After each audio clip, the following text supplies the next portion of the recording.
Hello everyone, welcome to my channel বাংলার রান্নাঘর with রূপালি। আশা করছি আপনারা যে যেখানে আছেন সুস্থ আছেন, ভালো আছেন। দেখতেই পাচ্ছেন ফ্রেন্ডস, কেমন বৃষ্টি হচ্ছে, ভীষণই বৃষ্টি হচ্ছে। আর এই বৃষ্টির দিনে বিকেলে অথবা সন্ধ্যায় চায়ের সঙ্গে যদি মুড়ি দিয়ে দারুণ একটি স্ন্যাক্স বানানো যায়, কেমন হয় বলুন তো। তার জন্যই আজকে আমি দারুণ একটি সহজ স্ন্যাক্সের রেসিপি নিয়ে হাজির হয়েছি। শুধুমাত্র কয়েকটা উপকরণেই এই স্ন্যাক্সটি বানানো হয়ে যায়। ভিডিওটি প্রথম থেকে শেষ পর্যন্ত দেখতে থাকুন, আশা করছি ভালো লাগবে। তো কথায় কথায় এখানে আমি 2 ডাবু চামচ বেসন নিয়েছি আর সামান্য লবণ আর হলুদ দিয়ে প্রথমে শুকনো উপকরণটা মিশিয়ে নিয়েছি। তারপর অল্প অল্প করে পানি দিয়ে খুব ঘনও না খুব পাতলাও না, ঠিক মাঝামাঝি টাইপের একটা ব্যাটার আমি তৈরি করে নিচ্ছি। ব্যাটারের ঘনত্বটা ঠিক এই রকম হবে। এটা এক সাইডে আমি রেখে দিচ্ছি। বাকি উপকরণগুলো আমি নিয়ে নিচ্ছি। বাকি উপকরণের মধ্যে এখানে আছে একটা বড় সাইজের আলু সিদ্ধ করে আমি গ্রেট করে নিয়েছি, আর নিয়েছি 1 চা চামচ আদা রসুন বাটা, 2টো কাঁচা লঙ্কা কুচি, 1/2 চা চামচ চিলি ফ্লেক্স, কিছুটা ধনিয়া পাতা কুচি, একটা বড় সাইজের পেঁয়াজ কুচি। এবারে চুলায় চলে যাচ্ছি। একটা কড়াই বসিয়ে দিয়েছি। কড়াইটা গরম হলে 1 চা চামচ মতো সরিষার তেল দিয়ে দিয়েছি। তেলটা গরম হলে কুচিয়ে রাখা পেঁয়াজটা দিয়ে দেব। সরিষার তেলের সঙ্গে পেঁয়াজটা হালকা ব্রাউন করে ভেজে নেব। যখন পেঁয়াজটা হালকা ব্রাউন করে ভাজা হয়ে গেল, তখন দিয়ে দেব 1 চা চামচ আদা রসুন পেস্ট এবং কাঁচা লঙ্কা কুচি।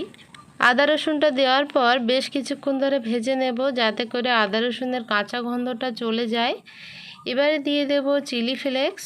আপনাদের হাতের কাছে যদি চিলি ফ্লেক্স না থাকে, শুকনো লঙ্কা মিক্সিতে দিয়ে একটু গুঁড়ো করে নিলেই চিলি ফ্লেক্স হয়ে যাবে।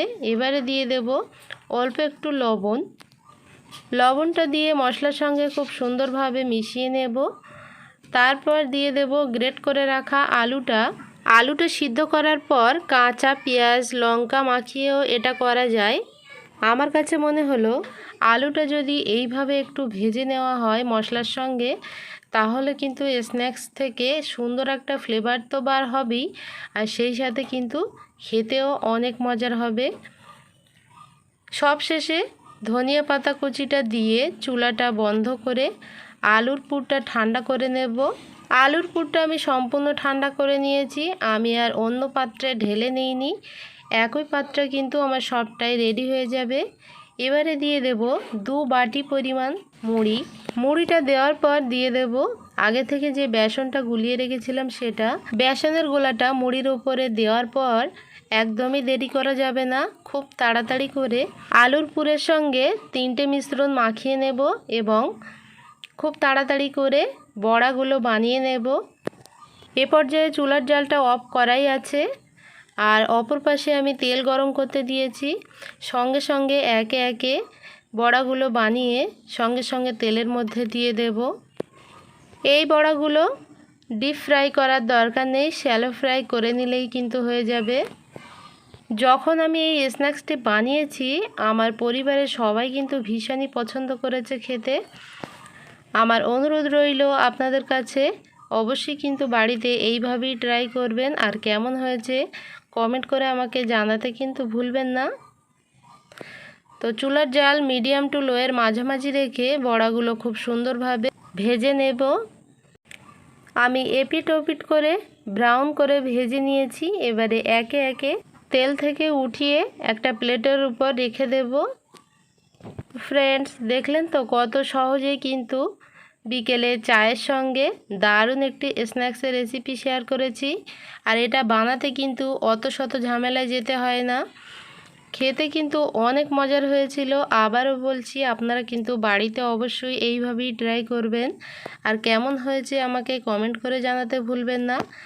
আজকের এই সহজ পদ্ধতিতে মুড়ি দিয়ে দারুণ একটি স্ন্যাক্সের রেসিপি আপনাদের কাছে শেয়ার করেছি। যদি ভালো লাগে একটা লাইক দিয়ে চ্যানেলটা সাবস্ক্রাইব করে নিয়মিত পাশে থাকবেন। আমার ফেসবুক পেজটা ফলো করতে কিন্তু একদমই ভুলবেন না।